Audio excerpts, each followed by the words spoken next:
to guide parents and teachers in the asynchronous learning of learners.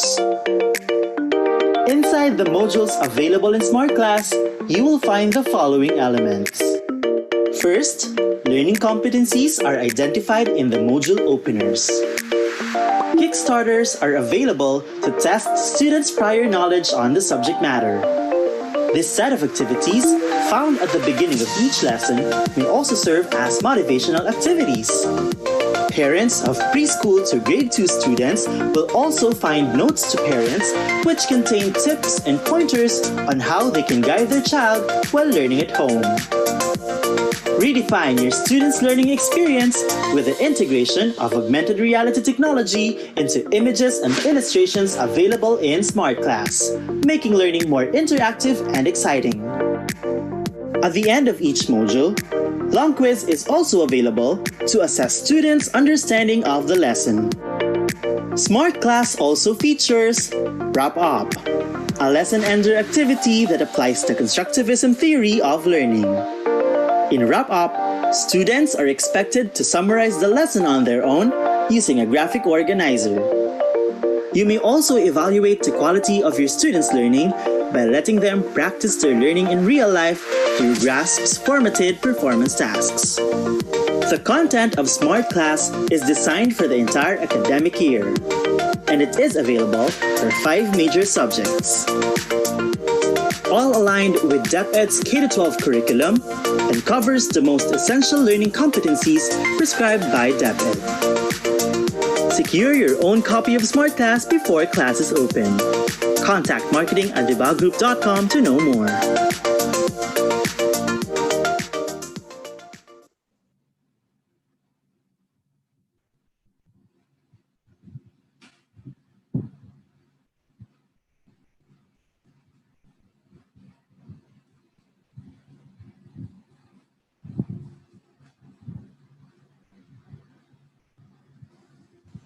Good day, Kabibal, and welcome to our YouTube live session. For the discussion today, the topic will be on home literacy activities, strengthening listening comprehension to promote literacy development. This is the part 1 for read aloud and storytelling. Before we begin, take note of the following reminders. Make sure that you have registered to the webinar to have your e-certificate of participation. Visit certificate.mibalgroup.com to generate your proof of attendance. Place your questions in the comment box allotted during the session and they will be addressed by our speaker later on. Share the video using #LearnAs1PH as our official hashtag to our Mibal webinars. Experience learning, Kabibal. And now, to proceed with our webinar this afternoon, it is my pleasure to introduce to you our distinguished speaker. He is one of the top 10 reading and preschool specialists in the Philippines. He is one of the consultants of the K-12 Philippine Basic Education, examiner of learning modules and teacher's guide for grade 7 and grade 8 technology and livelihood education, co-author of the kindergarten curriculum, and chair of the language curriculum for mother tongue Filipino and English. He is a resource speaker, lecturer, and consultant to various seminars and conferences here and abroad. In August 2004, he presented a paper at the 20th World Congress in Reading, sponsored by the International Reading Association and Reading Association of the Philippines. He was also one of the invited plenary speakers at the 50th Regional Language Center in Singapore with the theme Transcending Boundaries in Language Learning, Language Arts, and ELT across the curriculum.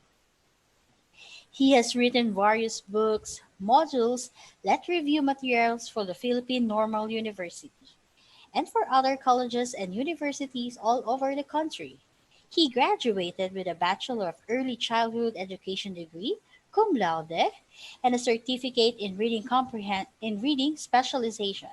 He is also a recipient of Service and Leadership Award. He received his Master of Arts in Teaching with specialization in reading at Philippine Normal University, Outstanding Reading Graduate. He took PhD in Reading Education at PNU and units in PhD in English Studies at the University of Santo Tomas, Manila, and now finishing PhD in Curriculum and Instruction at the Philippine Normal University, Manila. Ladies and gentlemen, please welcome Brother Roderick Aguirre. Hi, good afternoon, ladies and gentlemen. So this is a new schedule for me. Last week, my schedule was in the morning, and I had an evening session. But this time, we're going to go through YouTube, and it's a rainy day here in Cavite, and hopefully, it's a fine day for the rest of you guys out there, in different parts of the Philippines. Probably there are also people tuned in outside the Philippines. So thank you very much. Welcome for viewing and attending my session on home literacy activities, which I will connect to on materials development and how you can also maximize the learning of your children at home through read aloud activities and storytelling, which would develop their their literacy development. But before I proceed, I would like to give a shout out to the following people who've been with us this past few days. So I would like to give a shout out to Cagayan de Oro Association of Private Elementary Schools Incorporated. Hi guys. The Sisters of Mary Schools Philippines, Girls Town and Boys Town in Silang Cavite and Minglanilla and Talisay. Hello guys for tuning in. Thank you very much. We also have teachers coming from Benedictine Institute of Learning from Imus Cavite. Thank you very much, Sir Noel. Hi, Ma'am Shelo. Hi. And then we have Division of Leyte again, and we have Vibal Group Accounts Executive. Thank you very much.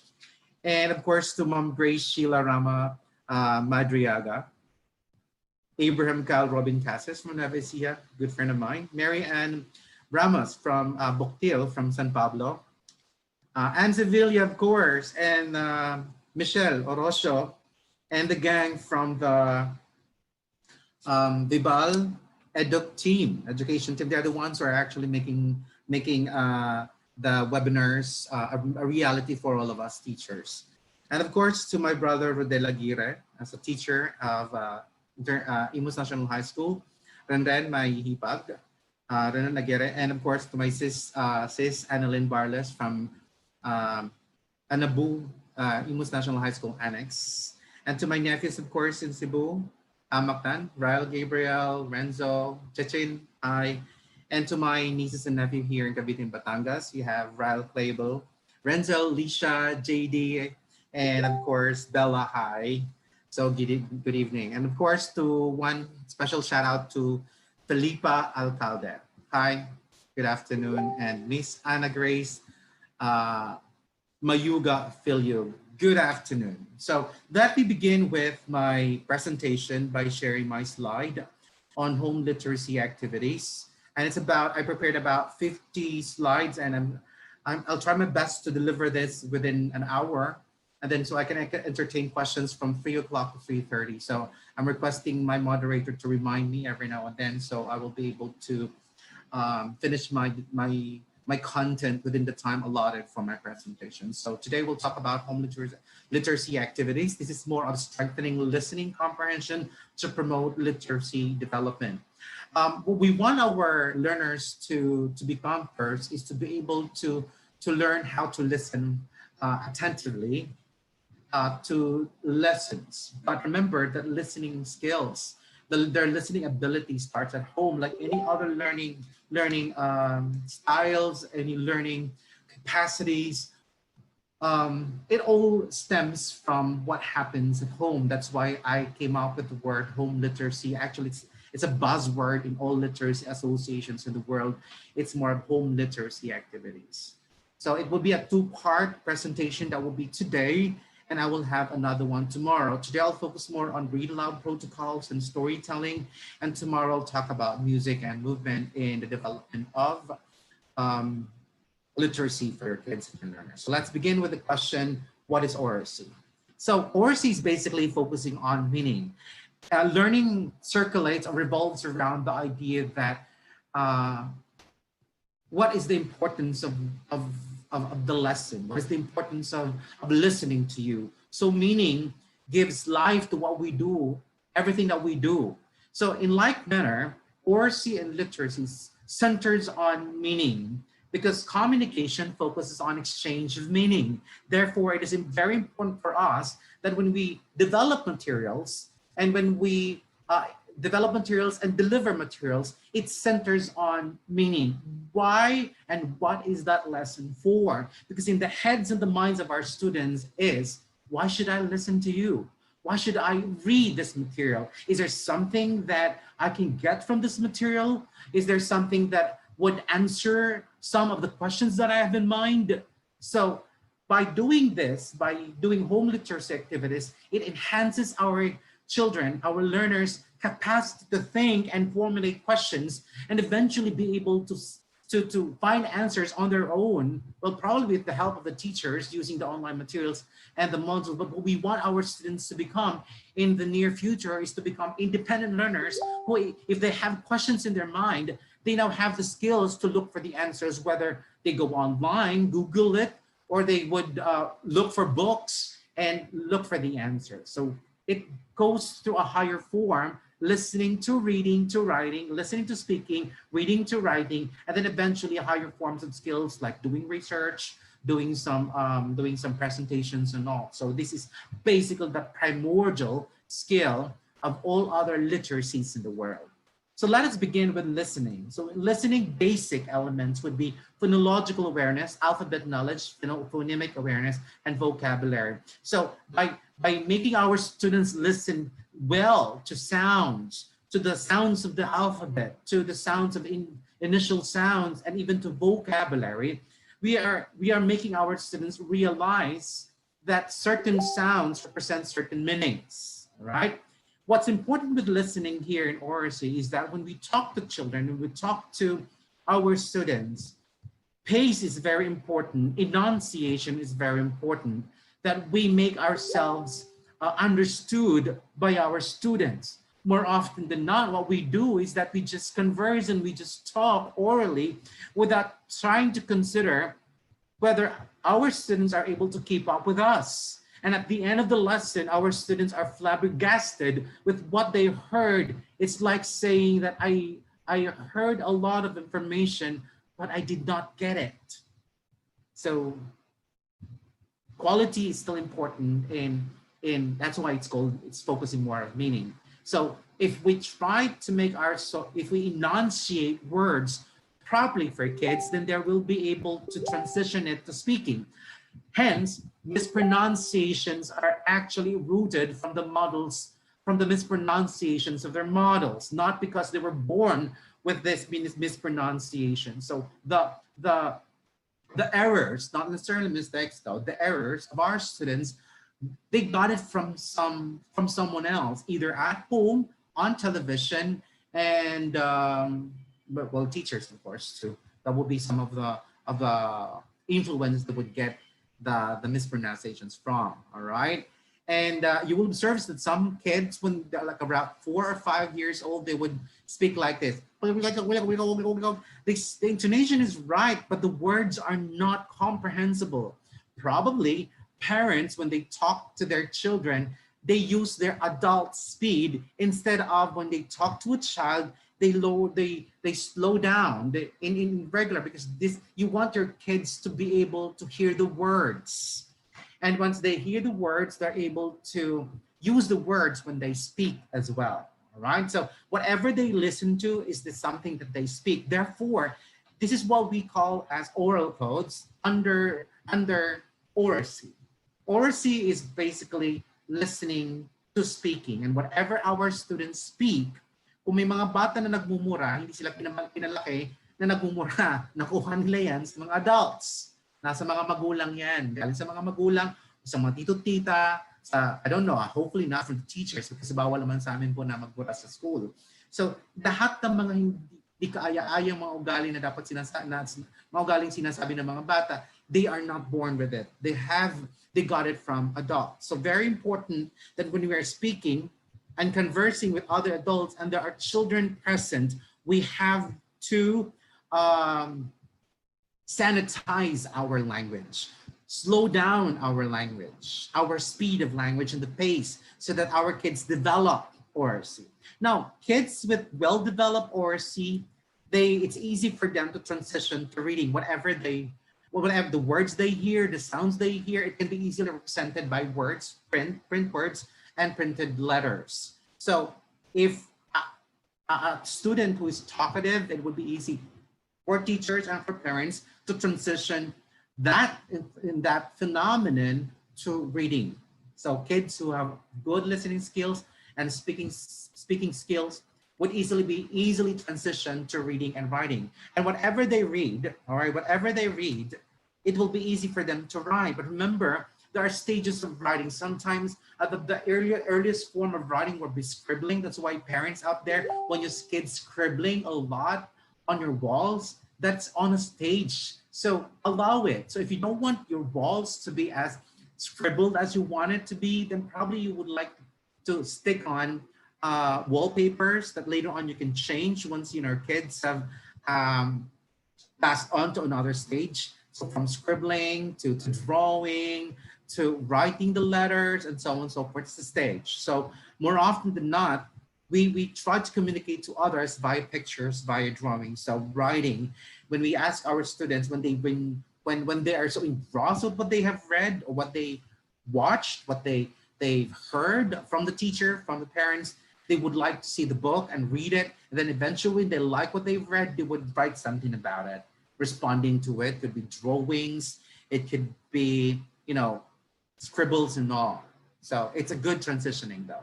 That's why what I'm trying to say here, oracy develops literacy. Point is, talk a lot to your kids. Talk a lot to your children. That's why in this distance education, it is very important for us to mix together online materials where they can listen to oral language, and then we have modules so that they can read, transitioning in.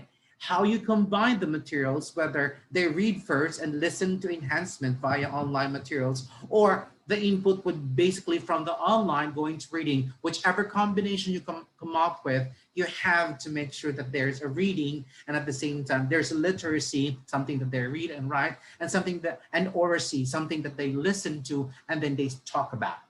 All right. I think one of the many challenges with the distance education is talking about what they've heard over the online material or reading in the material. That's why parents are very important to be there so that they talk among each other. If not, probably what the teachers can do is create an online social group for the kids so that they're able to talk. But remember, when they're chatting, it's more of writing. So what you can do is have use the use of Zoom or the use of online application where they can see each other and be able to use the language orally and have verbal and nonverbal interaction.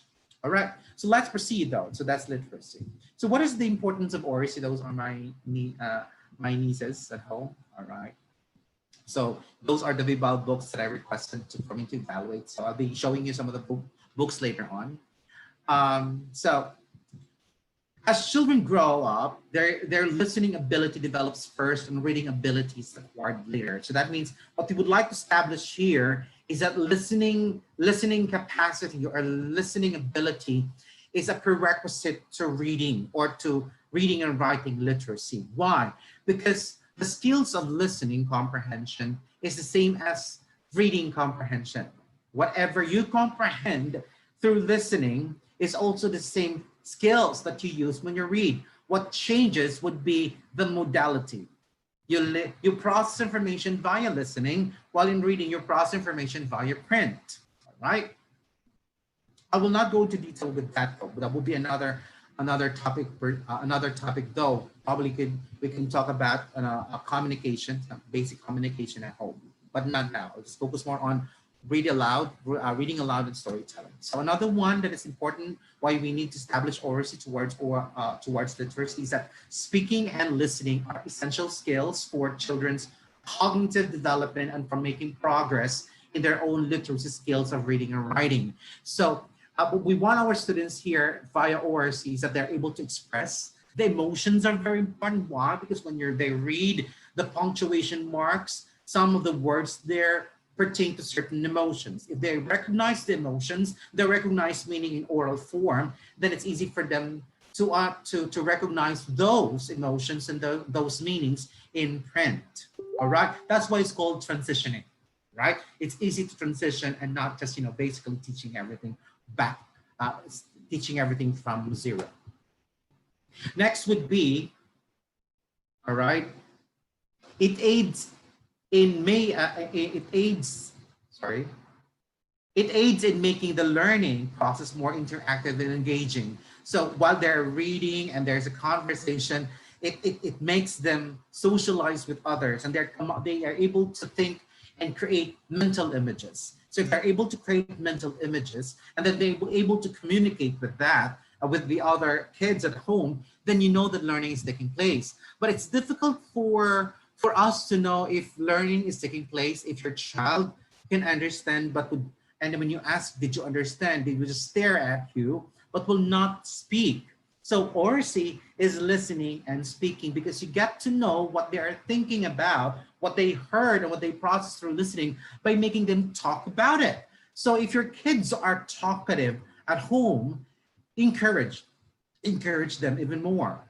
But if your kids are silent, probably cause parents, primary caregivers, and some other teachers penalize them for talking a lot, then that's something wrong. We need to encourage our students to say something, but of course, within the context of what we are discussing about. If what they're talking about is out of context, you can say we can talk about that later on once we're done with what we are dealing right now, or what we're done with our lesson right now. But you don't shout. Remember, go back to the topics I talked about, the positive discipline. By shouting at them, by punishing them, by doing that, they retreat inside their minds, and whatever they have understood from what they listened to, instead of asking the parents and asking the teachers, they just keep it to themselves. Why? Because they are afraid that if they ask the question, they will be tagged as, ang bobo naman, ang daming tanong, ang daldal naman, kasi ang ingay naman ng batang ko kasi madaldal.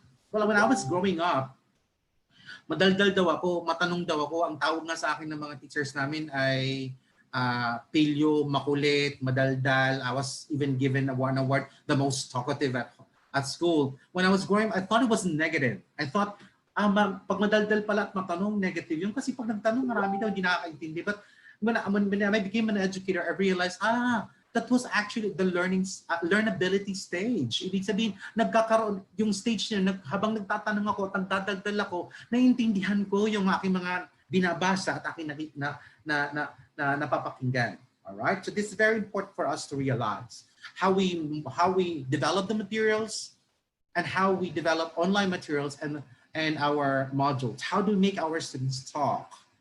All right? How do we make our students write when they're at home and we cannot see that they're doing that? That's why I said during the positive discipline, we need to enlist the help of the parents to ensure that oracy and literacy are being developed simultaneously, or if not simultaneously, they're being developed chronologically at home. All right. Next would be, many believe it also combines learning social behaviors with education to fully develop a child for life outside the classroom. Like they're able to do functional things outside. When they're going to the mall, they follow directions, they know where to go, and so on and so forth. They do not easily stray away from you, because they do not understand your instructions, so on and so forth. Kids who are well-developed oracy are able to read environmental signs, where to go, and so on and so forth. When I was growing, I'll be using my own examples because I do not see you. If this is a face-to-face interaction, I could probably ask some of my participants to give examples of how they were raised. When I was a kid, when we had an owner type Jeep at home. So we go to the market every Saturday and so on and so forth. So my mom and my dad would bring us, all the four of us, my brothers, go to the market, and we're given certain tasks. Like yung dalawang kapatid ko will be with my dad. Kaming isang kapatid ko naman will be with my mom. And my mom would ask, okay, what did you see? What's the color of the signage? It's red. What does it mean? And so on and so forth. So everything that we do, whether at home or whether going to the market, everything is literacy.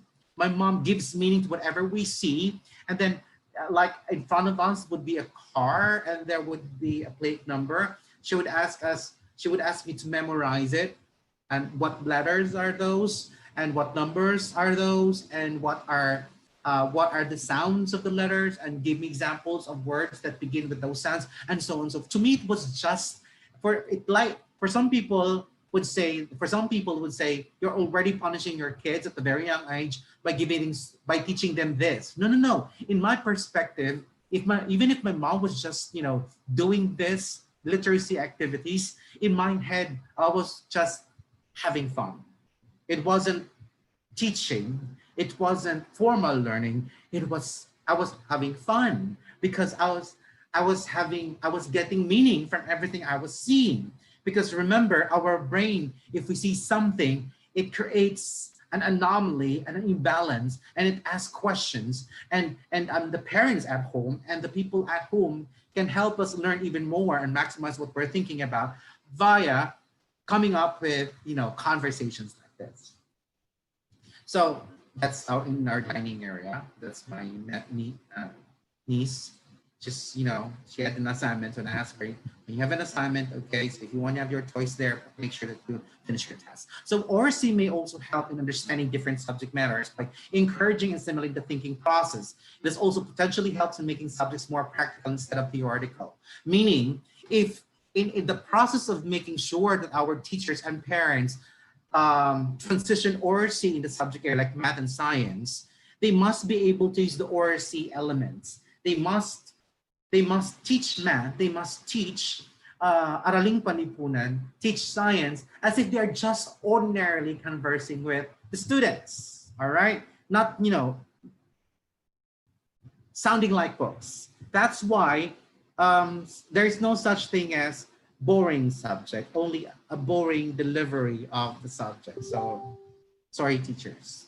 So we need to look into the possibility that kids probably hate a certain subject, not because it's difficult as a subject, but probably the way we delivered it makes our students focus more on the difficulty instead of what's to like about the lesson.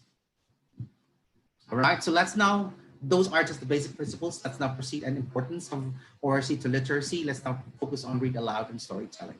So what is reading aloud? Basically, it's a strategy of communicating author's message, or like materials that we have, to others through expressive, fluent, oral reading. So expressive, meaning it would be easy for our students to listen to us if our kids are enticed to listen to us because our voice interests them. Our facial expression interests them to listen to us, all right? So how to do read aloud?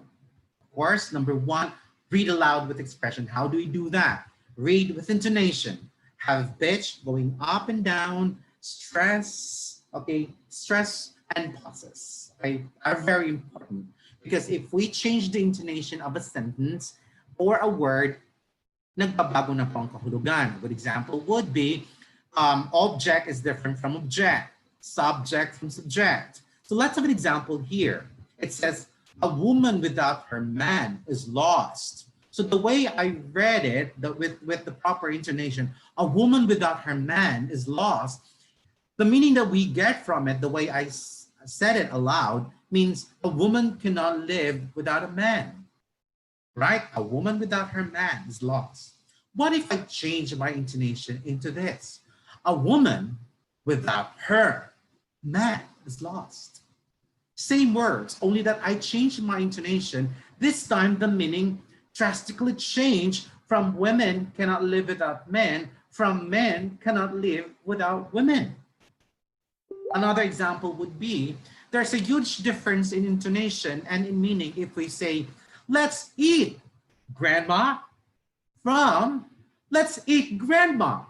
Yung unang intonation, tinatawag natin si grandma na kumain. Yung pangalawa, sinasabi natin na kainin na natin si grandma. Another one, example. First intonation. No more rape. Okay? Meaning, wala na. Nagrarally ka na, wala na. Ayun na, dapat wala ng rape kasi that's against human rights. Paano kung ganito ang pagkakasabi nyo? No! More rape! Same words, nagbago intonation, nag-iba na ang meaning. Ibig sabihin, sige, ipagsigi pa ang rape. So the meaning would reside on how we deliver our materials, the sentences and the words. So it would nag-iiba ang kahulugan nun. So we have to be very careful on that, on the delivery per se. Next would be punctuation marks because nagkakaroon po ng meaning, emotional quality ang ating statements because of following punctuation marks. So there's a huge difference between I am a boy, you are a girl. Are you asking a question or stating a fact? So if you're stating a fact, alagay, no? If you're stating a fact, it would be period going down and going down. So we need to follow punctuation marks and how we go up and we go down. It's very important. So we need to practice that. Next, we have read aloud with fluency. So fluency, which is moving towards reading fluency and writing fluency, it's modeled from ORC. So we need whatever the ORC of our parents, of our teachers, would also become the ORC of our kids. That's why it's modeling is very important. Repeated reading is very important. Marking phrases is very important. Knowing where to stop, knowing where to pause, and so on and so forth. So let's have an example. Let's say this is your lesson in science, and you're delivering this via an online material. So instead of having words here, the words are being read by the teacher, and there's a picture or probably a video being shown, and the teacher is explaining the picture. Here, the picture in my slide. So, say teacher A. Ganito si teacher A. Pagbasa niya sa kanyang online material, at ito naririnig ng mga bata. Why is it called the solar system? There are many planetary systems like ours in this universe with planets orbiting a whole star. Our planetary system is named the solar system because our sun is named Sol after the Latin word for sun, solis, and anything related to the sun we call solar. Wow, ang ganda ng pronunciation ni teacher. Ang ganda ng mga poses. But what's lacking there is it lacks emotion. Right? Yung pag-iinganyo. Yung sinasabi natin natural communication. Read aloud is a natural way of, it's a strategy of sounding like you are just conversing, just naturally communicating, even if you're just reading the material. So, ganito daw ang pagkabasa dapat ng materyales. Why is it called the solar system? There are many planetary systems like ours in the universe, with planets orbiting a whole star. Our planetary system is named the solar system because our sun is named Sol, after the Latin word for sun, solis. And anything related to the sun, we call solar. So pag ganun ang pagkakabasa, naiinganyo ang bata makinig. And then if that's how they heard you deliver the information, when they read it on their own in a module, that's how they're going to read it, with meaning. Diba? Alright. So hindi lang yan. Tingnan natin naman sa Araling Panlipunan. Unahin natin ang teacher na hindi kunwari sinunod ang read aloud guidelines. Pambansang puno, Nara. Ang naga o mas kilala sa tawag na Nara, Tirocarpus indicus, na pambansang puno ng Pilipinas ay isang puno na pinahalagaan dahil sa angking nitong tibay at bigat at magandang kalidad. Inahalin tulad dito sa mga Pilipino na tulad ng Nara, ang mga Pilipino ay sadya ring matatag. Aba, matutulog po ang bata sa inyo pag ganyan eh. So dapat ganito ang pagkakabasa na mayroong read aloud elements. Pambansang puno, Nara. Ang naga o mas kilala sa tawag na Nara o tinatawag ng mga siyentipiko na Pterocarpus indicus, na pabansang puno ng Pilipinas ay isang puno na pinahahalagahan dahil sa angkin nitong tibay at bigat at magandang kalidad. Inahalin tulad ito sa mga Pilipino na tulad ng Nara, ang mga Pilipino ay sadyaring matatag. Ang punong ito ay matatagpuan sa bawat lugar sa Pilipinas. Asa na? Lugar sa bansa pala. Sa lugar sa bansa. Ipinangalan ito sa Naga, Bicol. Tinatawag din itong asana ng mga Tagalog, balawuning ng mga Bangyan, daytanag ng mga Kapampangan, at udyaw ng mga Pangansinense. O, pag gano'n ang pagkakadeliver, matutuwa ang mga bata. Okay? Mainggan nyo silang makinig, mainggan nyo silang basahin yon later on. Right? Hindi lang yun. Tingnan po natin naman sa mathematics. Paano naman kung sa mathematics ay ganito si teacher mag-deliver, no? Getting the least common denominator. Listen carefully, okay? Imagine that you have a group of friends are ordering from pizzas for dinner. However, each person wants a different topping.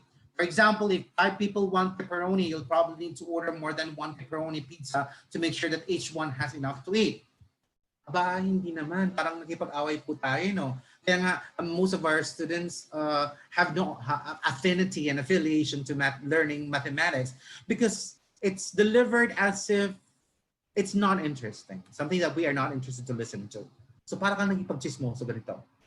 Getting the least common denominator. Imagine that you and a group of friends are ordering some pizzas for dinner. However, each person wants a different topping. For example, if 5 people want pepperoni, you'll probably need to order more than 1 pepperoni pizza to make sure that each one has enough to eat. But if only one person wants sausage, 1 pizza with that topping will probably be sufficient. The process you just went through, determining how much of an item from a group of items is needed, is similar to finding the least common denominator among a group of fractions in math. Let's see how. Diba? Pag ganun ang pagkakadeliver, parang may pagchismo. Tignan mo naman mga Pilipino, mahilig may pagchismisan. Diba? Paggising umaga, sabi niya, uy, kumari, alam niyo ba, may narinig ako. The way we deliver lessons should be like that. Nangiinganyo. You're enticing them to listen to you on the online material that you have or to read the materials because that's interesting for them, right? So, kunwari ganun na, right? So kunwari process na. So what is denominator? The denominator is the bottom number in a fraction.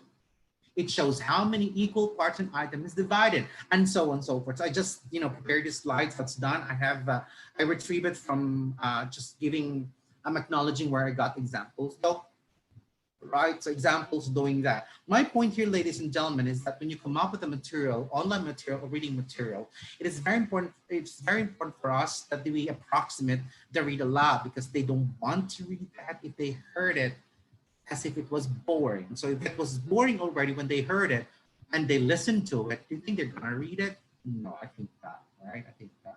Halimbawa, may kagaya ng letter, may binigay na letter sa'yo. Oh, basahin mo yun mamaya. Mababasa ka dyan maganda. Parang gusto mo nang buksan agad ng letter. Parang sabi yan, buksan mo yan ha. Tingnan lang natin kung ano mo mabasa mo dyan. So tingnan mo, basahin mo, di matatakot ka, di ba? So it's similar like that. Similar phenomenon as such when we do delivering materials using the read aloud protocols and storytelling. All right? So oral language is the medium we use to make friends, earn a living, and become participating members of community. So we want our students to be able to become independent, become confident of their oracy so that it's easier for them to interact with other people. At the end of the day, we would like them to socialize first with others. There would be more percentage of socialization than of other activities in a day. So mas madidevelop agad ang oracy daw, araw-araw kung gano'n ang ginagawa natin. And then eventually it will lead to literacy development of our children and our students. Okay? So ito po mga support systems when we do home literacy activities. So teacher talk is very important. Therefore, remember teachers out there, when you do online materials, wag naman para kayo tuod lang na ang pag-uusapan po natin ngayon ay tungkol. No, dapat high pitch today. Ang pag-uusapan po natin sa araw na to ngayon ay tungkol sa. So kahit wala kang nakikita na tao sa harapan mo, parang nakikipag-usap ka lang. Alright? That's the read aloud protocol. So teacher talk must approximate the ORC. Alright? Next, parent talk too. Alright? Pag kinausap ko kunwari during dinner time or lunch time, anak, anong nangyari? So magkikwentong bata, tapos ano nangyari? Hindi yung, tapos ganito, kahit hindi mo naintindihan, sabi na, talaga, ganun. Sige, kwento ka pa, ano pa nangyari? At hindi mo naintindihan, but the way you say, sige, kaya mo pa yan, encourages your kids to talk more. So parent talk is very important. Respond back to your kids as if you're interested. All right? Language scaffold is also very important, like repeating the words. Huwag naman masyadong really structured. Like, minsan nagkakamali ang bata sa pronunciation. Huwag mo nang sabihin na, mali yan, ulitin mo. No, so repeat mo na lang. You mean Google. Kung lang Google, so you, oh yeah, you Google it. So instead of, formally correcting your kids, try to, by repeating and modeling the correct use of the language, is more appropriate than, formally correcting your children or your students. Language experience approach, meaning whatever you're using, you're teaching them, there's an activity before that they're able to experience it. Like you're teaching them how to use verbs, let them, play, move first, and then the words that they do, like walking and talking and jumping and wiggling, are in the songs, and they're able to, do it. And they're able to experience it, and they talk about what they have done, and that's the language experience approach. Although there are many things that we can do with the language experience approach, but that would be a totally different topic already. And another one is dialogic reading, meaning it starts with the parents or the teachers reading it aloud to their kids, and eventually the kids are the ones reading to the parents. Sila na nagkukwento, okay? Kagaya namin doon, pag-brand out sa bahay na sa lugar namin, ang mga lolo't lolo namin nagbibigay na ng mga kwento ng unang panahon, bakit nagkakaroon ng lunar eclipse, and so on and so forth. Then eventually, as I became a teenager at may mga pamangkin ako na mga mas bata sa amin, nasa Palo yun, pumunta ako doon, tapos before they go to sleep, nagagawa ko na ako na nagkikwento ng paano ako kinentuhan ng mga lolo't lola namin. So I became, I was able to approximate how my grandparents told stories to us, and then sa mga pamangkin namin at saka sa mga bata, nagagawa din namin. So again, it's a cycle. It's a positive cycle though. Storytelling, that we all discuss later on, then social dramatic play is very important. Allow them to play, all right? Allow them to play. Melodies and rhythm experience, which I'll talk tomorrow, is important. Retelling, making students tell to you what they have read or listened to is very important too. And then systematic explicit vocabulary instruction. So some of the words that you would like to teach are already in the stories. Mas maganda po yun, iniisip mo na lang siya doon sa mga words. So like, what do you mean by that? So what does that word in this material mean? So mas maganda po kasi yung materials na develop natin, especially for the modules, meron din mga side notes kung ano ang ibig sabihin ng mga words. Or mas maganda po, meron na kayong jargon before the material so that you do not assume that students will understand some of the words that were used differently in the material, or you use new words, okay? Kasi sometimes kids and students have difficulty understanding the lesson because they are struggling with certain new words or words that are being used differently in context, right? So these are the elements that we need to be reminded of when we do read aloud elements in storytelling. So we have the verbal elements, we have the volume, loudness or softness. So huwag kang matakot sumigaw. Kung kailangan mong sumigaw, di sumigaw ka. Alright? Kung kailangan mag-whisper, di mag-whisper ka. Alright? The next, melody and pitch, highness or lowness. Ang pagtaas, pagbaba. Kagaya pag nagtatanong ka, dapat mataas ang tono. Pag sumasagot ka sa tanong, hindi mababa dapat ang tanong. Oh, what happened? Oh, I went out. So, meron siyang nag-iiba. Nalaman ng bata, nagtanong siya kasi nag-iba ang pitch. Also, when you're telling stories, mas mataas ang pitch ng babae sa pitch ng lalaki. So, kids are able to distinguish when they listen to, oh, that's a woman. Oh, that's a boy. Oh, that's a monkey. That's a turtle, right? Because we changed our pitch in different elements in the story or prose. Kids are able to understand it because of the changes, all right? Pace, speed is very important. So normally we have to give the normal pace for our children at a certain age group. And it's very important for us also to mimic the pace in terms of emotion. When you're excited, you get, di ba, pag ma-excited ka, dapat mabilis, bumibilis. Sabi mo, yes, weekend na! Di ba? Kasi excited ka. Parang pag sinabi mo, yes, weekend na! Excited ako! Parang hindi yata excited kasi yung pace mo hindi na-match sa emotion. So we would like to match our verbal elements to the emotion we would like our students, and the idea, of course, that we want our learners to get. Next is the tone and emotional quality. When you say happy, Therefore, dapat happy din ang ating mukha at ating boses. All right? And finally, we have enunciation. We need to enunciate all the words, especially in online materials and in modules. So modules kasi nandun ang mga magulang. So mga magulang, kung tutulong po kayo sa pagbabasa ng mga modules, huwag basahin ng bilis. Dapat tama lang yung speed, tapos well enunciated, so students are able to approximate the way used to enunciate the words. So these are the nonverbal elements. We have gesture. Gusto-gusto ng mga bata nakakita ng gestures, meaningful hand. Bakit kasi na puro lang ulo lang gumagano'n. So meron din mga kamay na gumagalaw. I don't know why, but when I do deliver talk, my hands also talk with me. Talk like myself. Next would be posture and position of the body. So but I'm still struggling where to look at, to where to stare. Sometimes I stay here, stare there. So it's still a struggle for him, but in face-to-face, it's easy to do. And it's very important for us that positioning the body center is important. All right, eye contact. You know what I'm saying? Eye contact is important, but so that kids feel like we're looking at them. And finally, proximity. But again, it's not a problem for us right now because it's distance education. But in reality, distance po natin sa proximity ng mga bata ay 1 hour po itong pinapalaan lang po tayo dapat sa mga bata. All right? So let's have a practice on the voices. So light or high voices for reading or saying lines that suggest fun, happiness, brightness, for asking questions unless a male asks questions. All right? Dark or low voices for saying lines that suggest mystery, terror, sadness, solemnity.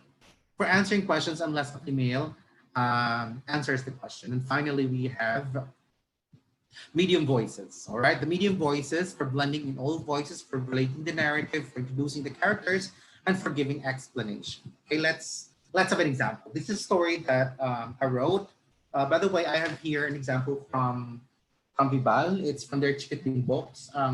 Itong gagamitin ko mamaya sa Filipino, ang pinakamagarang sapatos. So this one is I wrote a story during the wala akong magawa sa buhay, so I wrote stories. So the story is entitled "The Bumblebee Who Lost His Way Home." There was once a farm full of different. Wait, I cannot see. Sorry. Full of different animals that crawl, fly, and graze. Animals with different sizes, big, small, and some just about right. Animals who help each other despite their differences. Now, at the middle of this farm stood a tree so big and so tall that all animals could see it. In one of the many branches of this tree lived a hive of bumblebees. One of these bumblebees was Bobby, the youngest of all bumblebees. Bobby the bumblebee, as he is fondly called, is a very curious bee. "Oh, what beautiful flowers there are in the field. Can I go there, Mother?" Bobby asked his mother. No, Bobby. You must not go there," his mother would answer. "Why not, Mother?" Bobby asked sadly. "Well, not now that you are still young, but soon when you get older," Mother answered and patted Bobby. Kasi ayaw kong tapusin po, pero dapat ganun daw. Nire-relish natin. What's good thing about this for teachers is that you can, when you deliver your online materials, you can still practice before you record, or you record it first and then you listen to it first. Does it sound interesting to you? Because it does not sound interesting to you. Does it make sense to you? Are the words blurred? So you can always redo the recording instead of okay na to. No, what we want here is that the materials are comprehensible to our learners. All right? Let's have examples sa Filipino. Okay, hindi ko na i-encode po, babasa po ako dito ha. Ang pinakamagarang sapatos na kwento at sinulat ni Danilo Niño Calalang, iginuhit ni Paul David Arcas.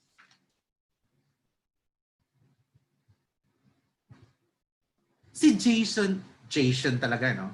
Si Jason na yata ang pinakamagandang sapatos sa kanilang paaralan. Maraming palamuti at sari-saring kulay ang sintas. Manghang-mangha ang kanyang mga kamag-aral. Jason, ang gala naman ng sapatos mo! Una ni Mario. Salamat! Ang tanging na itugon ni Jason. Kabaligtaran nito ng sapatos ni Jeboy.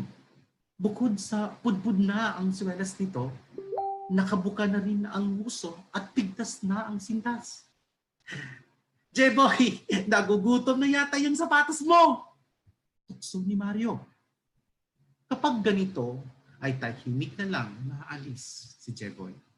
Diba? Pag ganyan ang pagka-deliver mo, parang kuhang-kuha ng mga bata ang kahulugan ng sinasabi mo. Kasi pag hindi mo binigyan ng tamang kahulugan, tamang emosyon, ang iyong binabasa o binibigay sa bata, nagkakaroon po ng listening comprehension back down. And of course, if there's listening comprehension back down and there's a supplementary reading material for them, mas lalo po silang maguguluhan. Right? Remember, it's very important not to deliver the lesson that is interesting to our kids. Hindi ko na po tutuloy tapusin, but I think you got my point there. Right? Very simple. Next. So, what is now the difference between read aloud and storytelling? Kanina nakita mo may binabasa ko at nasusundan ng mga bata ang larawan, nasusundan ng mga bata ang mga salita kahit paano, or nakikita nila na si teacher may hawak na libro, and so on and so forth, especially for online materials, nakikita nila. Pero sa storytelling kasi wala kang ginagamit kung hindi ang boses mo lamang. Pwede ka magpakita ng pictures, pero yung mga salita hindi mo pinapakita. Right? This is not the same as read aloud or dramatic reading. So ang storytelling would be stories or narratives that have been shared in every day as means of every culture, as a means of entertainment, education, cultural preservation, and instilling moral values. So, gusto ng mga bata ang nakakarinig ng kwento. Kahit nga tayo matatanda na, we like watching television, watching soap opera, because that's how it is. The entertainment of it, but at the same time, we get to learn from being entertained. This is the reason why storytelling is considered one of the oldest forms of literature, because it conveys crucial elements of stories, which include plot, characters, and narrative point of view. One way or the other, ang mga bata natututo ko silang makinig sa parts ng story, yung story grammar, yung plot mismo. So, dahil sila ay naiinganyo, sila ay nakasunod sa mga impormasyong binibigay mo. Alright? Next, storytelling is the communicating of events through the use of one's own words, sounds, and the use of images, often by improvisation or embellishment. Pwede kang magdagdag, kung sa tingin mo yun ang importanteng marinig ng mga bata, pwede mong i-exaggerate kung sa tingin mo yun ang focus ng lesson mo for that day.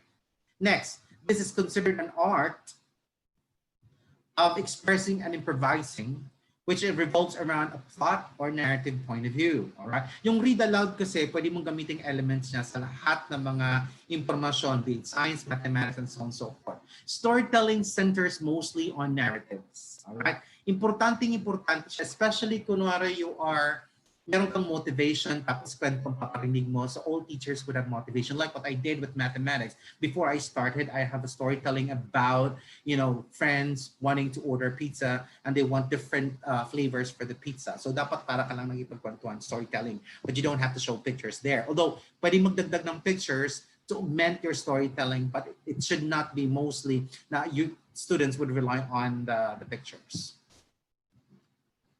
So the importance of storytelling would be storytelling as a means of sharing, interpreting experiences. Okay, it allows our students to learn that we can express our thoughts, and also helps our students to tell stories of what they experience in learning to their parents. All right. So storytelling can be used as a method to teach ethics, values, and cultural norms and differences. Naalala ko yung sa panahon namin, like nung nakikinig kami sa gabi ng lagi, pagkatapos ng araw namin, may simatar, and so on and so forth. So I think my generation were good listeners, and there were few people who had problems with reading, who had problems with mathematics and other subject areas, because our technology then, our platforms were mostly on listening, radios. There were few television shows for us to view. So we relied so much on listening. So tama pala yun. Kasi nga sabi nga nila, oracy develops literacy. So kung ang bata magaling makinig, ang bata magaling magdaldal, magsalita, it precipitates towards transitioning all these skills in oracy to reading and writing. So one of the many strategies that we can impose on is storytelling. So remember, pwede din si teacher nag-storytell, si parents nag-storytell, pero mas importante, ang bata din mag-storytell. Right? Storytelling functions as a tool to pass on knowledge in a social context. All right? So maganda kasi pag-cultural talaga siya eh. Storytelling can be seen as a foundation for learning and teaching. Kung sana lang daw, kung ako susunod, kung sana lang ang pagtuturo sa loob ng classroom ay parang nagkipagkwentuhan lang si teacher, the better. Because it becomes, for the students listening to nagkikwento si teacher sa itinuturo, para lang nagipag-usap si teacher. Hindi yung parang isinasampal ng teacher o ng parents ang information. I-memorize niyo yan. Hindi. Dapat makinig tayo, ha? Kasi importante malaman natin kung bakit maraming babae si Rizal. Diba? Sabi, importante nga malaman ng mga babae ni Rizal. Tapos pagdating sa test, ano ang pangalan ng aso ni? Layo naman. Okay, step in storytelling. Select a story to tell. So, if you're not yet comfortable as a parent or as a teacher, you're not yet comfortable, telling the story as if using your own words, you can write it down first, and then once you've written down, one way or the other, you commit that to memory. And from that point on, you can now just, tell it. Yan po ang ginagamit natin dapat sa online materials. Okay? Prepare to tell the story by reading it and understanding it using the story elements. Ibig sabihin, pag nagkwento po tayo, bago kayo mag-record ng materials, practice muna tayo kung may time. Ha? So yan, practice the story aloud to yourself. Announce your story informally. Sa education po, tawag natin, you have guide questions, perhaps, initial questions before we start the story, but it does not necessarily mean that you're going to use these questions as quiz or recitation later on. What you want for this guide questions is to guide the comprehension of the story that they're listening to or they will be listening to. Pace your telling skillfully. Changing tempo was needed and using pause effectively. Yung sinasabi natin kanina, dahan-dahan, i-pace po natin yan, and then have pauses para dramatic po ang dating. And finally, do not give any check-up questions or test later on. Especially for stories, ang gamit po natin ay mayroong pang dagdag na impormasyon na babasahin ng mga bata. Alright? Mas maganda siyang connected. Mayroon silang pinakinggan and then anong sunod na gagawin. Alright? Now, what are the items or instructional materials for storytelling? Of course, the big books, story frames, pictures, of course, puppets and marionettes, silhouettes and shadows. Nung alala ko nung lumalaki kami, meron kaming Friday night session kami noon, meron kaming pinsan, si Kuya Edwin. Ang ginagawa ng mami ko, at Kuya Edwin, tsaka Ate Hilda, tsaka Ate Jonah, mag-cut out sila, tapos sa aming dining table, maglalagay sila ng white cloth, tapos mag-show sila, parang sine no, nung panahon namin. That's we call it silhouettes and shadows. Kids would love that too. All right. Flannel graph, of course, I think you have the cloth, and then you put on pictures and words na sinasabi mo. And of course, drawing is very important. So let's practice po. Kunwari magkikwento ako. So, kwento lang para makita niyo kung paano ginagawa. I was once invited by Bibal to give a talk in Palawan. That was way back, I think, 1995. 1995 talaga. 2005. No, 2015. 2015. So the story really started when I was already sitting in the plane, sa loob eh. In the plane, then I was seated by the window. And then the seat in the middle was vacant, and on the aisle was a Japanese passenger. Because I was tired. The day before that, I came from another Bibal training from Batangas.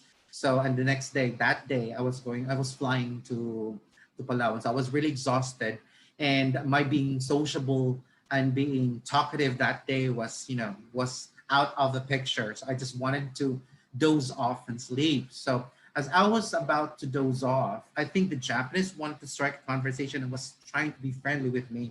he said,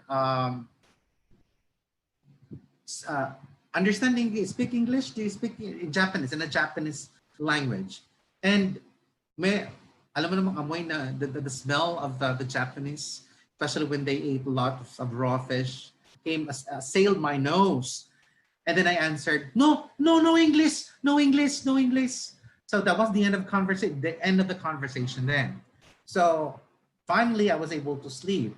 And then when we were already flying in the air, and then eventually the stewardess would have to go around asking for drinks. So I had to wake up because the lights were turned on, and those stewardess approached us. Of course, she asked the Japanese first, said, water or coffee? And then the Japanese, in a thick Japanese accent, said, coffee, all right? And then eventually the stewardess turned to me and asked me, sir, water or coffee? And then I answered, water, please, with the accent, water, please, forgetting that I was supposed to not speak good English because I already told the Japanese that I cannot speak English. Then immediately I turned to the Japanese guy and looked at him, and I was so ashamed because he just realized that I was faking it. I was so ashamed. I sulked in the corner of my seat and then waited for everyone, especially the Japanese, to get out of the plane before I got out, because I was so ashamed of what I did. And I'm never, never, never again going to fake that. If I just want to talk, I don't want to talk to other people, I don't have to lie to them and to say, yes, I do speak English, but at the moment I really would like to sleep. So there are ways to be nice.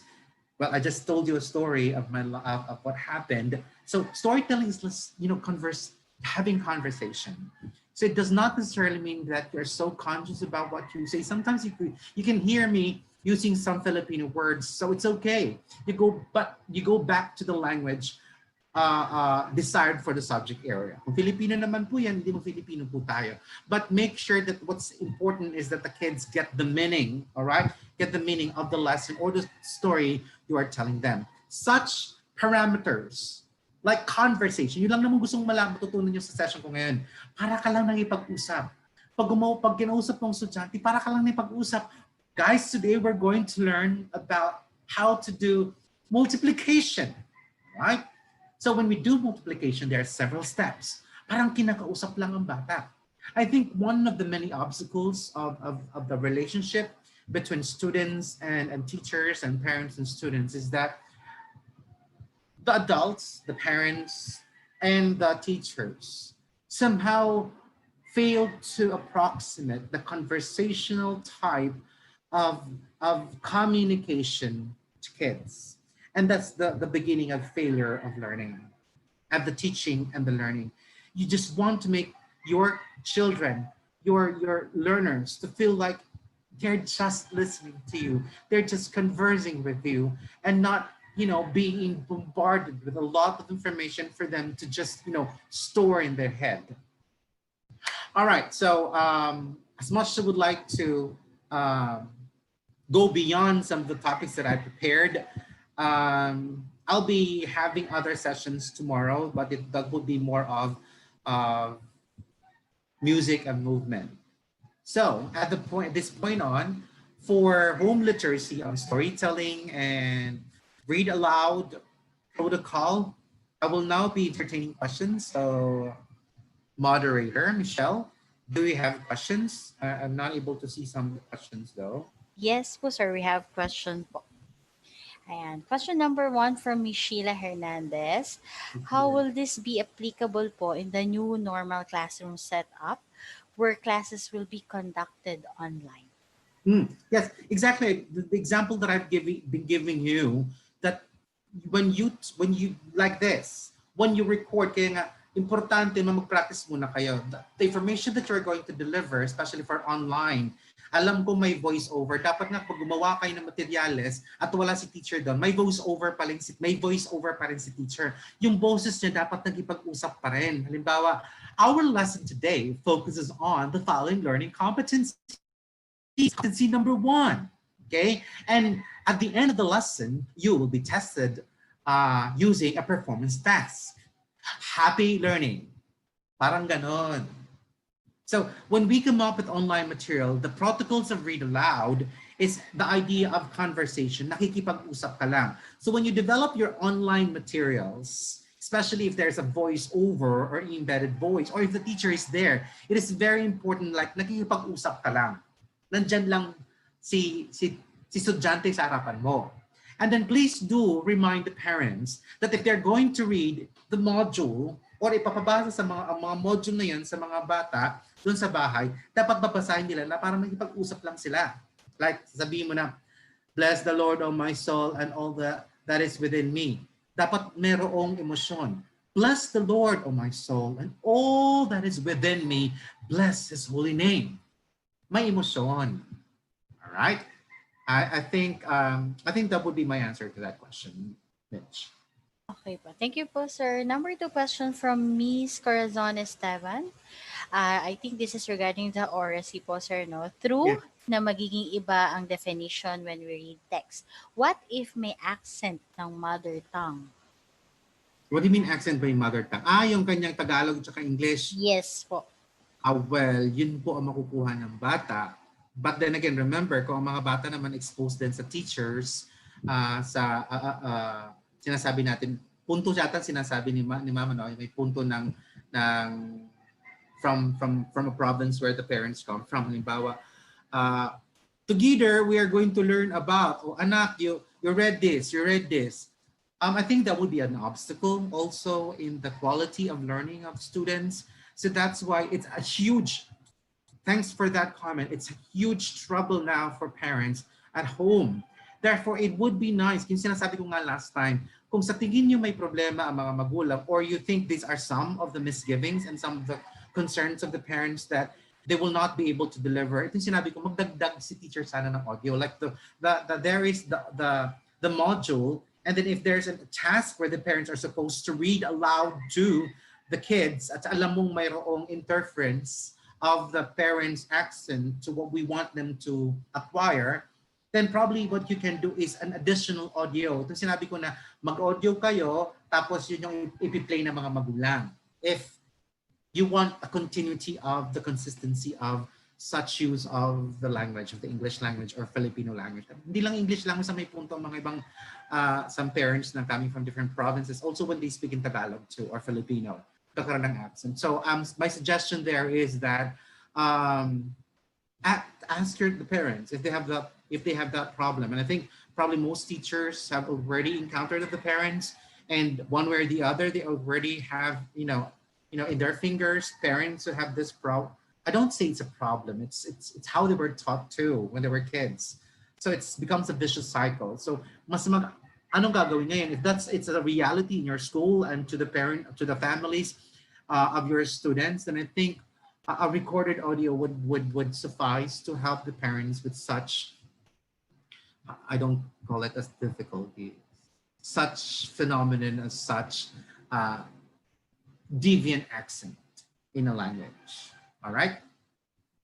Okay po, sir. Third question from Miss Marisa Briones.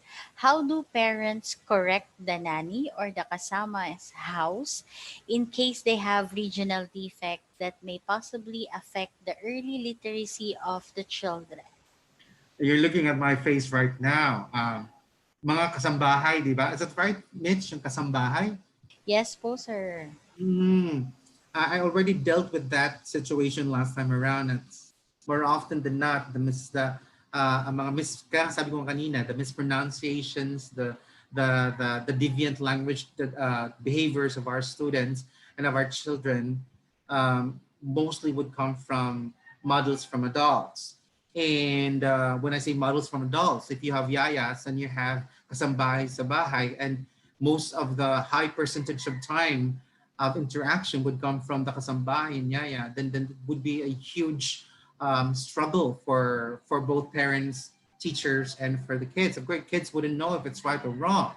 Pero importante kasi doon ay kakausapin mo ang yaya. Yaya, kasi ganito dapat ito itinuturo. So you have to make sure that your kasambahay and the parents and the teachers are one with what you want your kids to to acquire and to achieve. If not po, at ang gusto lang mangyari, iniwan nyo lang ang mga yaya nyo at ang kasambahay nyo na ganun lang, hindi nyo inorient at ano dapat ang mangyari, then may problema po tayo. So therefore, if you want your kids to grow up and learn the things that you want them to learn, and there would be no people that would interfere with what you want them to learn and acquire in the process, especially in the home learning, then I think it's very important for you to talk heart to heart with the kasambahay. At ang kasambahay din po ay dapat meron ding tutor din sila.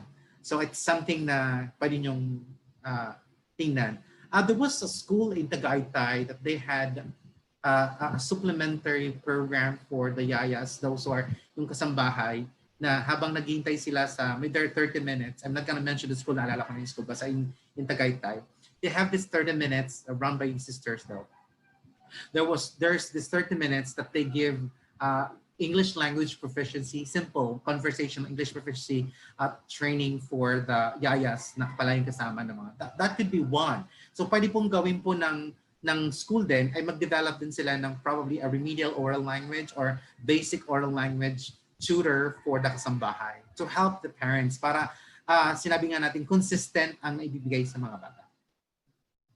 All right, yun nga lang, additional work sa school, additional work sa parents, but that's, remember, anything that we just forgo as if bahala na lang,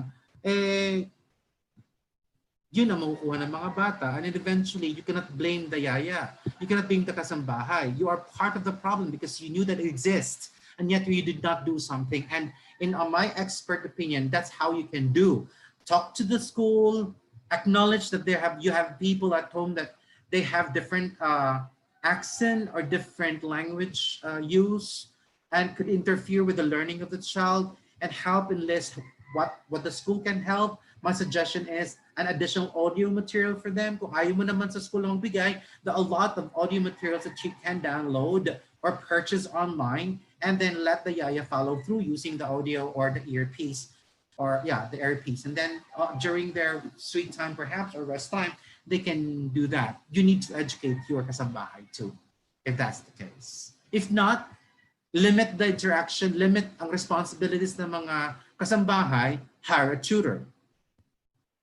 Which one way or the other, whichever decision you come up with, it will entail a task, entail potential financial burden. That's how it is, I guess. Thanks, Michelle. Okay, next question po. From CJ Aquino po. Good afternoon po. Good afternoon. Is it a sin to read a story to children even without reading it first by yourself? I mean, a teacher cannot tell a story without reading it first. Yeah, it's a cardinal sin. Even expert storytellers, like a good friend of mine from Singapore who's well known as the United Nations, the best storyteller, She Louise. You may want to look at her website and her Facebook. She Louise is a very good storyteller. I'm not gonna say I'm at par with her. I'm still developing my storytelling skills. The point here is that even expert storytellers would practice. I practiced Saturday night. I practiced Sunday yesterday, and I practiced this morning, so that I will be able to read and deliver the emotions and the meaning that I think is embedded in the materials that I was reading. Importante po. So it is a cardinal sin for teachers to just read it, for parents to just read it without practicing it. So importante bago mo basahin yan para sa mga bata or i-record yan para sa mga bata.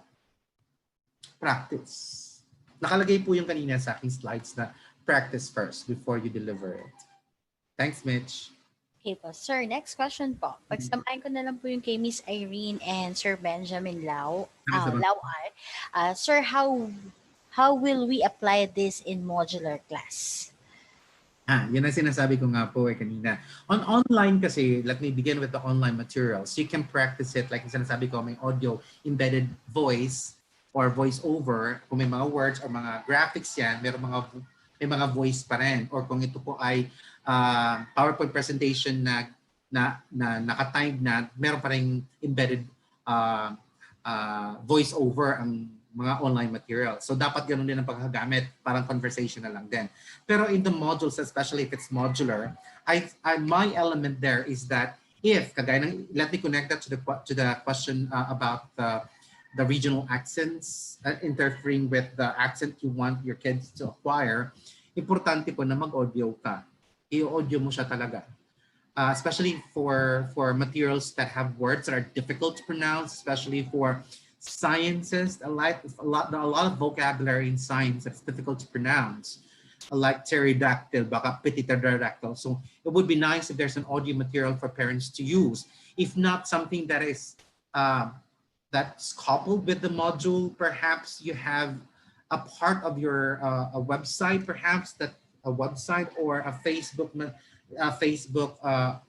homepage where you can interact with parents and you can give them in advance ways to read what's in the module. Otherwise, if you don't have these elements and just assume that the parents can know these words, can deliver the reading material, especially for the lower grades, then there's a possibility of failure.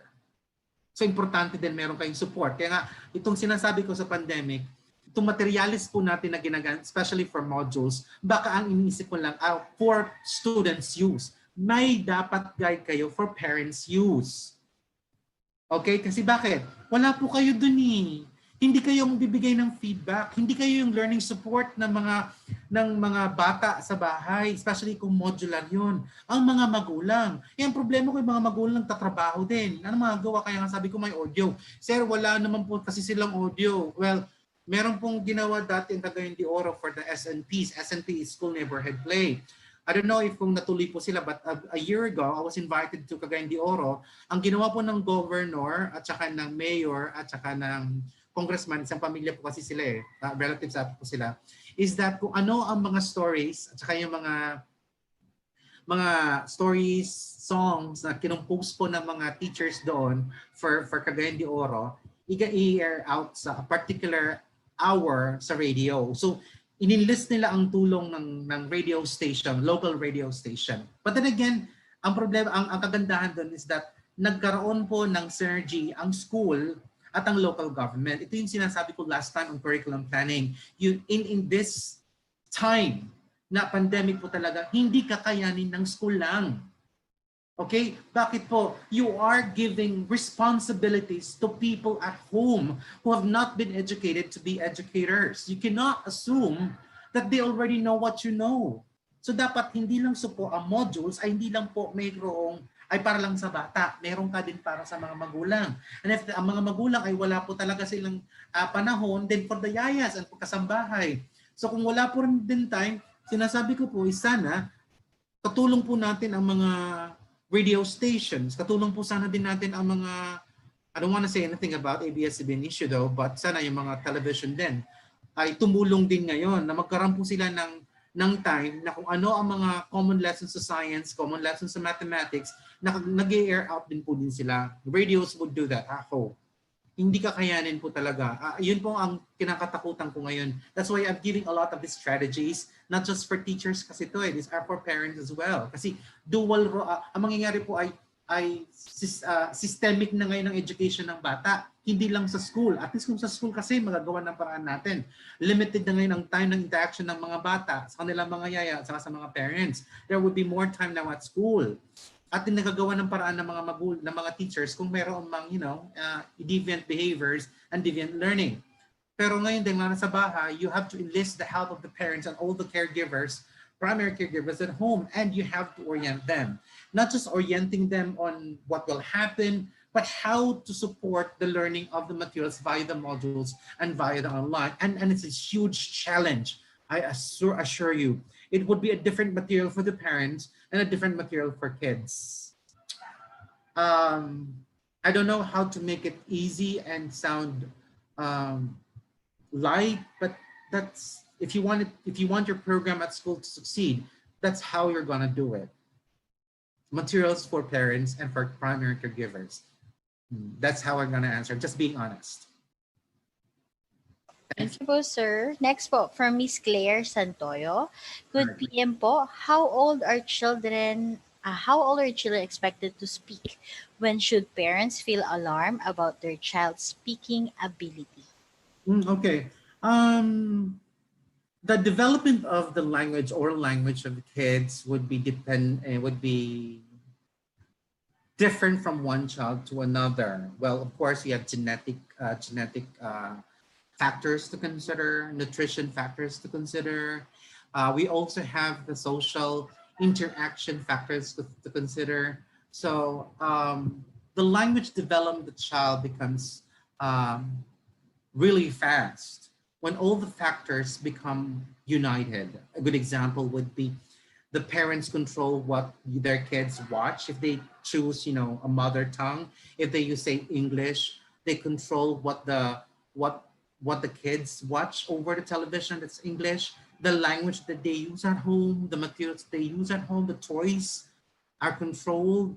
Just there is, that kind of perspective on focus of learning and conversation. Parents and the yayas and the kasambahay talk to the child in that language. I have a lot. I had god children whose parents, consulted me and what to do. And 2 years old, 3 years old readers na po sila, and they can speak good English. Did a study on that too. I presented De La Salle University, and they were so flabbergasted of such efforts of parents. And I said, yun kasi kung gusto ng mga magulang talaga. So, depende. Hindi po natin pwedeng sabihin na ang anak ninyo po ay may problema sa language, oral language, dahil nga delay na delay. I would say if they're already in the primary grades, grade 1, grade 2, grade 3, at hindi pa rin po nakakapagsalita, then there's something wrong that you need to bring your child to a speech pathologist. All right? Now, probably if not a speech pathologist, at least a developmental psychologist or a developmental pediatrician to help you with diagnosis. Pero kung ito pa ay nasa 1 to 2, 3 to 4 years old, developing stage pa yan, but be consistent lang po talaga. Minsan kasi hindi kinakausap ng mga magulang, puro lang television. So ang nangyayari sa mga bata, iba ang pinapanood na language sa television, iba naman ang ginagamit ng mga magulang, iba naman ang ginagamit na language ng yaya. Kaya ang bata, pag nagsalita, parang Chinese, nagpagkahalo-halo niya yung 3 languages na na-expose siya doon. Although pwede naman po i-expose ang bata sa 3 languages at the same time, but there must be consistency. Consistent lang sila, kagaya ng mga pamangkin ko po dito sa Cavite, when they speak to me, it's in English. When they speak to their mother and father, in Tagalog po, in Filipino. So consistent po. So mga bata, lumaki na marunong mag-Tagalog at saka mag-English, but it's mere of consistent association. Kaya nga sabi ng mga pamangkin ko, do not speak to uncle in Tagalog because he doesn't understand Tagalog, only speaks English. Because all of a sudden, when they're now older, they're, Uncle, you speak Tagalog. Now, you speak Tagalog only to me, and then you speak another language to another one. So I will not respond back to you if you use another language. So consistency is very important. Okay? So that's how I'm going to answer the question. Thanks, Mitch. Okay po. Sir, next po. Pagsamahin ko rin po uli yung question ni Miss Apple Jean Sagandina at ni Miss Corita Tudlong since connected po. No? Good afternoon po, sir. May tanong po ako sana at sana po yung masagot. My son is 5 years old and bulol po siya. Ano po ang magandang activity para sa kanya para ma-develop yung speaking skills niya? Ang pag normal kasi na may bulol-bulol mga bata, there are certain sounds and certain words that they cannot yet pronounce. What language is that? Filipino or English? Kung medyo man. So magkaiba po, there are some certain sounds, certain words that cannot be pronounced at a certain age. Difficult, that cannot. Difficult to pronounce at a certain age using English and Filipino. So what you can do is don't formally penalize and formally, punish the child. So kung bulol-bulol pa rin siya, kausapin pa rin ng dire-diretso. Halimbawa, sabi naman, kaya po niya yung mama ng katilabalan na tungululo. Mga ganon. Si nanay sabi niya, sabi ni nanay na ganyan. So, kung klaruhin mo sinasabi mo. No. Intindihin mo ang sinasabi ng anak mo. And then pag naintindihan mo, repeat it as if ikaw ang nagmo-model sa dapat niyong sabihin. Huwag mong sabihin, ulitin mo. Kaya si mama, wag ganon. I-model mo lang siya. Eventually, the child will get it. But then remember, hindi lang ikaw dapat na nagaganyan. All the members of your family at home should do that too. Baka naman kasi bulo ng anak nyo, pag kinausap nyo pang anak nyo, parang bulol na rin, ginagaya rin.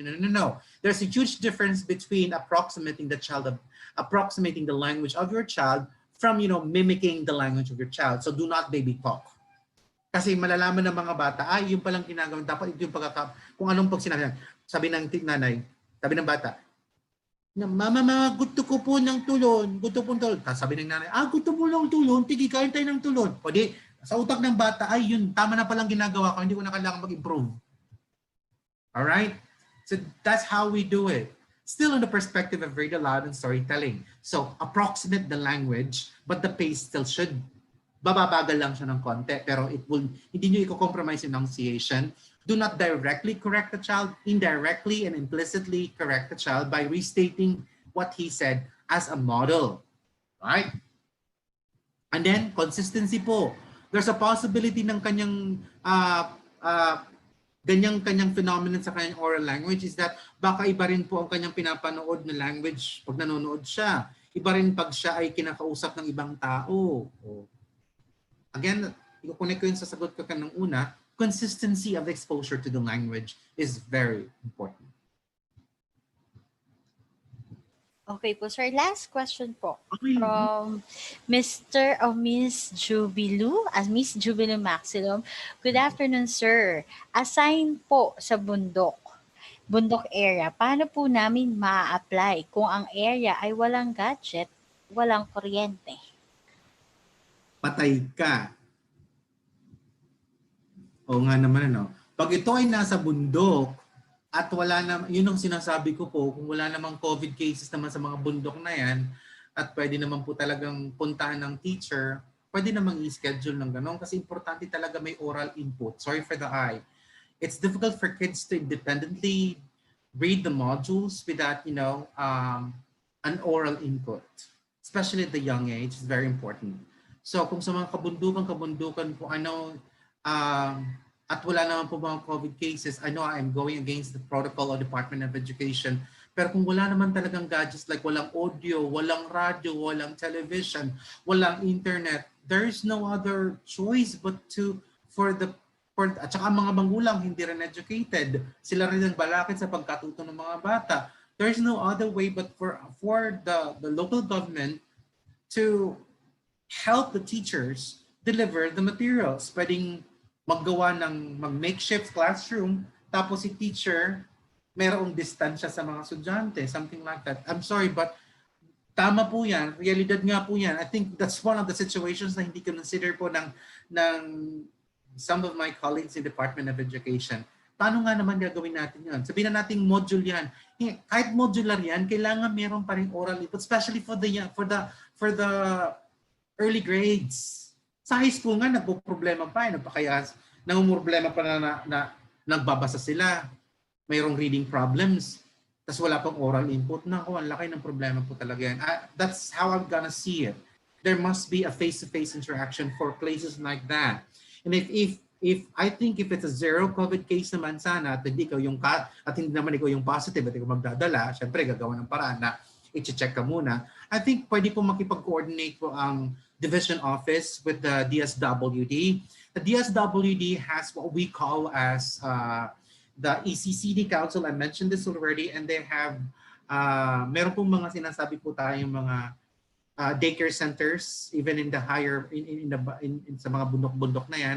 And then one way or the other, nagkaroon po na ng mga trainings ang mga volunteers. Marami sinasabi po ng mga parent volunteers at marami po sinasabi din tayo po ng mga Child Development Center volunteers and workers and teachers. So pwede po tayo makipagtulungan sa kanila via the daycare workers po. If only sana po ang division office have predetermined that such students, a number of students live in places like this, that it's difficult for technology, it's difficult for students to do distance education because technology is not there to support it. Like the Wi-Fi connection, the internet connection, they don't have radios, they don't have televisions, they don't have, kahit siguro ilaw, wala yatang ilaw, kandila lang meron. So, ang module po will not suffice. Di kakayanin po. So, there must be still an oral support to it. Yun po, synergy of efforts. Kaya lang for a teacher na ikaw po ang nag-iisip niyan, hindi ka nga po makakagawa ng solusyon kasi it has to be division office to the local government. Ang inyong superintendent po talaga makipag-usap and come up with a good memorandum of agreement. Kaya sabi ko nga sana, itong kung anong, instead kung anong pinag-uusapan sa Senado at Kongreso, kung ano ng mga franchise na yan, kung anong pinag-uusapan nila, sana ang una na lang muna isipin ngayon ang problema ng pagpasok ng paaralan ngayon. Kasi ang ordinaryong teacher, hindi niya masasagot ang ganyang problema. Only the officials, those who are in offices, can do something about this problem. And then dapat identify nila na may mga ganitong problema talaga sa Pilipinas. Meron nga mga teachers, nakita nyo naman siguro sa Jessica Soho at sa radyo na may mga teachers na bundok at ilang ilog ang tinatawid para lang makapunta ng school. At pagdating sa school na yon, wala talagang kahit nga ilaw ang mga bata sa mga bahay-bahay, wala. So that's really a huge problem. So pag sabi mo lang na modules, it will not be enough. What if students in those places are not yet literate, but they have listening comprehension? Paano nga naman natin magagawa yun? Thank you very much, but again, I'm just being honest with my answer.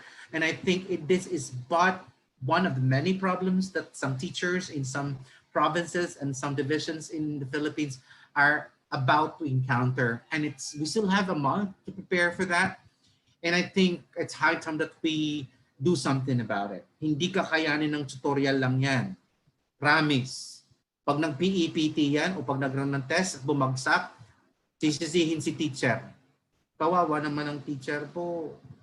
Hindi naman natin pinag-isipan ng ibang problema. Sabi kasi ang module mali. Kahit pa tamang module, kung wala namang support galing sa mga magulang, mga magulang hindi naman talaga well-educated. Tapos sisisihin ng local government. Bakit mababa ang literacy rate ng aming lugar? Anong ginawa ng mga teacher? Wait. Bakit teacher agad? Dapat tumulong kayo sa amin. Pwede namang gawin ng mga magulang, ng local government is magawa ng mga environmental print. Ito, like, yung sinasabing environmental print, yung mga directions lang, papunta sa sitio, kaliwa, kanan, yun, makakatulong na sa mga materialis sana yung mga ganun. Or magpagawa ng mga flashcards, pero hindi pa rin yun kasi baka hindi lang alam gamitin ng mga magulang. Importante pa rin talaga na merong at least siguro once a week or twice a month na merong face-to-face para lang sa input. Grupo-grupo po sila. I don't know how it can be done, pero modules alone will not suffice. I tell you. Thanks, Mitch. Okay, sir, that's all our questions we have for now. Any last reminders to our viewers today, sir? Thank you very much.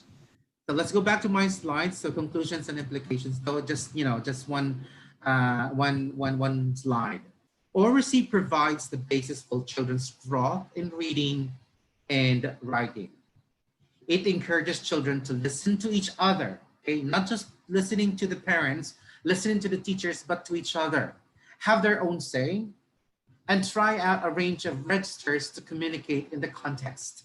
In drama, children imagine together, fully engaging with the text. Ibig sabihin, once they read, they're able to approximate how it's in reality, how it's in oral communication. Therefore, oracy with the new reality and new normal in the educational system in the Philippines, ang nangyayari puro literacy ang materialis natin. Hindi natin consider na our students are struggling with literacy, therefore may dapat merong oracy input.